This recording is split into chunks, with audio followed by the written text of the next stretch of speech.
today I'm giving my informative speech on boarding schools. Has anybody been to a boarding school? Has anybody had family members who went to boarding school? Alright, what we know from boarding schools is it was assimilation. You know, back in the day, we take our grandparents. My grandpa was one of the ones that got taken.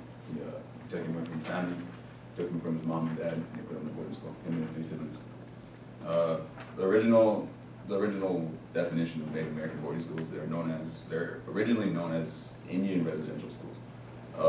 They were established in the United States during the 19th through mid-20th century with the primary objective of assimilating Native American children and youth into Euro-American culture, while at the same time providing the basic education to Euro-American subject matters.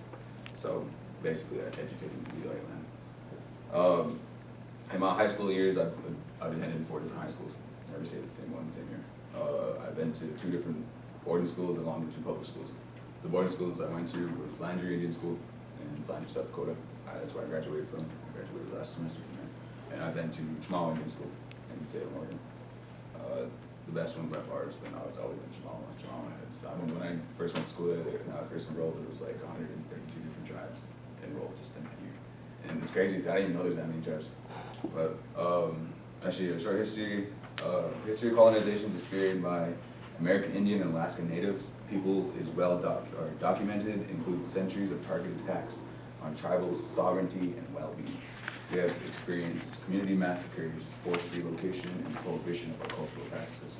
So back in the day, when they took you away from your family, they cut your hair, they put you in suits, and you were just another pawn, in the sheep in the Actually, I was gonna throw an image out there this morning.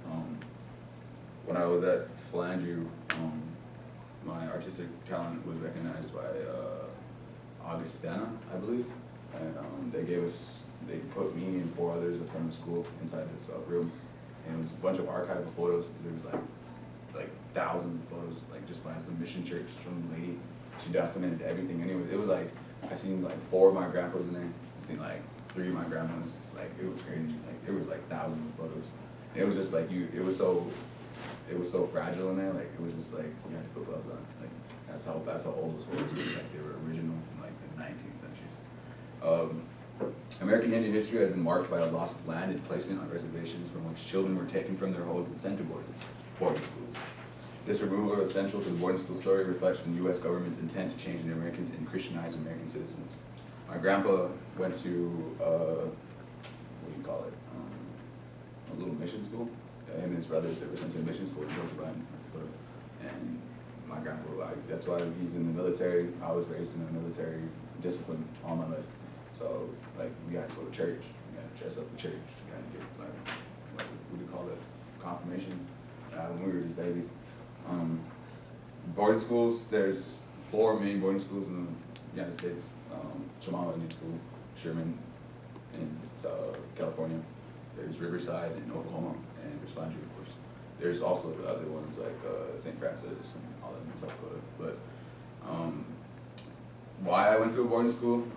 My freshman year, my grandpa graduated from Flanger. My sister graduated from Flanger. I just kept it in the family. At first, I was forced. I was forced to go to school there. I didn't want to. I really didn't want to be honest. But we were 2 bad kids. My grandpa took care of, so they sent us away. Legit, it was like I was supposed to go to the study route my freshman year, and then within like a week, my grandpa was like, "Pack your stuff, you're going." Set me off, threw me in a boarding school, and that was it. To be honest, being forced to go, I didn't like it at first, but the drugs and stuff kind of got a hold of it, and everything switched around, and it kind of got fun, My sophomore year, I ended up going to Chemawa in Oregon, and to be honest, I loved it. I expanded my voice there. I won 4 competitions over there. I sang on the street, performed for public, performed for homeless, helped in rescue teams where we sit down, we sit with homeless people, we'd sing to them, give them that encouragement, give them back that life. My experience, if you really like think about it, mutual respect is basically that's the key to life. If someone gives respect, you give that same respect back. You give what you get. What I found out the hard way though, my freshman year in Flanger, is that little kids should not be selling me. Little kids should not be selling. I was a freshman and I started selling. And four seniors came into my room and stole my shit. Stole all my stuff. I was a baby. Yeah, so I realized at a young age that that's not for little kids. Boarding schools are kind of, you'll create bonds there that you'll never forget. You'll meet people that you'll never forget. Like I've met some teachers, I've met peers, I've met people that are like 4 or 5 years older than me, and I still forget them. Like it's crazy. Like you'll meet people like that'll be in your heart forever. You know. That's why there's like they call it a home away from home, basically. The independence you build there while you're by yourself, you know, you stop relying on others, you start relying on yourself. That mentality builds, that discipline inside yourself is going to build itself one day.